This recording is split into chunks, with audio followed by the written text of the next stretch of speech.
Talk About It talk show featuring Molly Craig. So Molly, tell me about Jigalong. Was it a good place to live? It was a really good place to live. There were really great people, and I was sad that I had to leave it. So when the British man came to take you away, who else did he take? He took my sister Daisy and my cousin Gracie. It was a very horrific experience. So when you arrived, how would you describe the Moore River Native Settlement? It's very evil, cruel, and mean. So when you arrived at Moore River, did you plan to run away right then, or did you decide that later? I didn't think of it right away, but I was already sick of it, so I planned it the next couple days. Okay, so when you heard about the girl who got whipped and her hair cut off for running away, did it discourage you? It didn't discourage me because I knew that we were going to get out, and I was already sick of it, so. So how did you plan to escape? I planned to escape when everyone either was distracted or there was a rainstorm. So why did you want to leave during a rainstorm? I wanted to leave during a rainstorm because it would cover our tracks as we were walking. So explain some other things you did to cover your tracks. We took my sister's bag and we put it on a tree branch, and that made the tracker go the opposite way that we were going. And we also walked in the stream and on rocks to cover our tracks, so we didn't follow us. That's really smart. So explain, who was the first person you saw? We saw a British man, and he told us that we were on the wrong fence because apparently there were 3 different fences. And we told him that we were going back to Jigalong, and he said that we were on the wrong fence. So if we cut across the land, it would save us about 100 miles. And he was the first kind British person that I've ever met. So, why were you following the rabbit-proof fence? I was following the rabbit-proof fence because I knew that there was a fence at Jigalong, or a rabbit-proof fence at Jigalong. So it made sense. If we followed it, we would get there. So, did you see any other kind British people?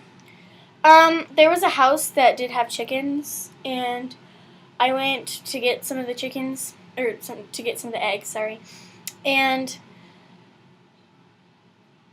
the lady came over, and she asked what I was doing, and I told her that I was getting some eggs.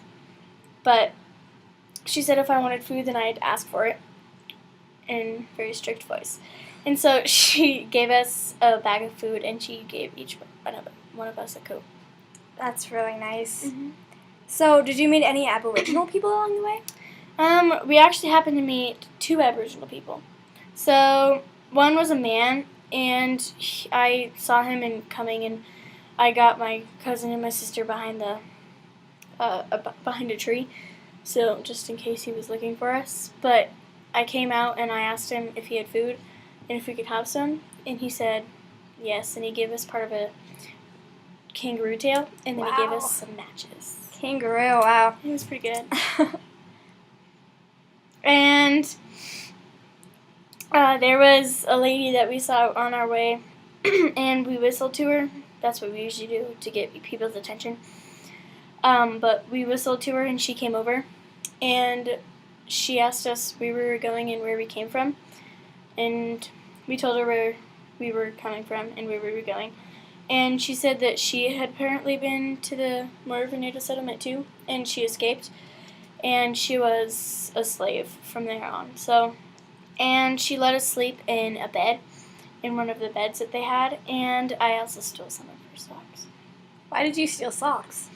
Because Daisy's feet hurt really bad, and it would cover our tracks a little bit better. So, how did Gracie get caught? There was a Aboriginal man that we saw, and he said that that there was a train station that was close, and if we went there, it would bring us to Gracie's hometown where her mom was. And Gracie went an opposite way than us, but then me and Daisy, we went a different way, and we were hidden, and we whistled to her. Again, we whistle so we can get people's attention. And she came over, and she was running on the tracks to come over to us. But she got caught because the Aboriginal man was a tracker, and then there was another person that was with him, and then he took her. So did you ever see her again? No. That's very sad. So, after you fell down, what got you going again? There was an eagle, and it reminded me of my mom and everything, and I really, really wanted to see her again. So I got up and I carried Daisy, and we got back. So, what else did that eagle mean to you? Well, my mom told me that the eagle was my spirit bird, and it would be watching me whenever I needed it to. And whenever it was watching me, it would always bring me good luck. So I knew that something good was going to happen. So, why did you leave Jigalong again? I knew that the tracker would probably be guessing that I was going back to Jigalong because he knew that I lived there. And so we went back for the next couple days. We got everything that we needed, and we went into the middle of the desert. So, hopefully the rest of your life was uneventful? Sadly not. I had to go back to the Moore River Native Settlement with my 2 daughters, and we actually walked all the way back. Wow. But on the way there, or on the way back, Annabelle, she was taken again and back to the Moore River Native Settlement, and I haven't ever seen her since. That's really sad. So, what do you think the effect of British colonization was on Australia? I think the effect was definitely it's been modified a lot. Australia now has the big cities and the big buildings and everything, and land has been bought and sold for a while there. So yeah. So, why do you think the British colonized Australia? I think they colonized Australia because they needed a place for their convicts, and they wanted to be as far away as possible from them. So Australia was furthest away. So, why do you think the British wanted to colonize other territories? I think they wanted to spread their culture so they were more well-known, and so they were more powerful than others.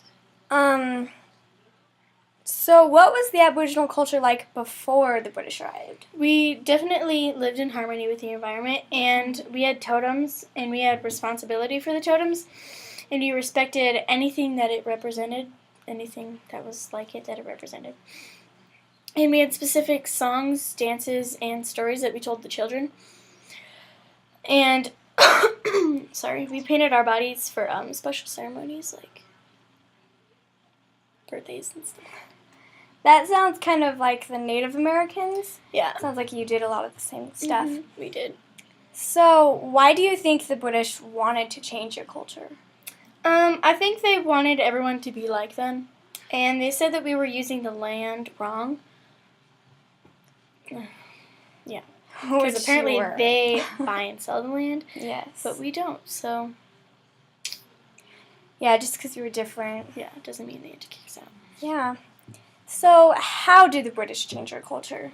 They took us to the camps, or the Moore River Native Settlement, and they also made us speak English there all the time instead of our original language. So that was kind of a difficult thing.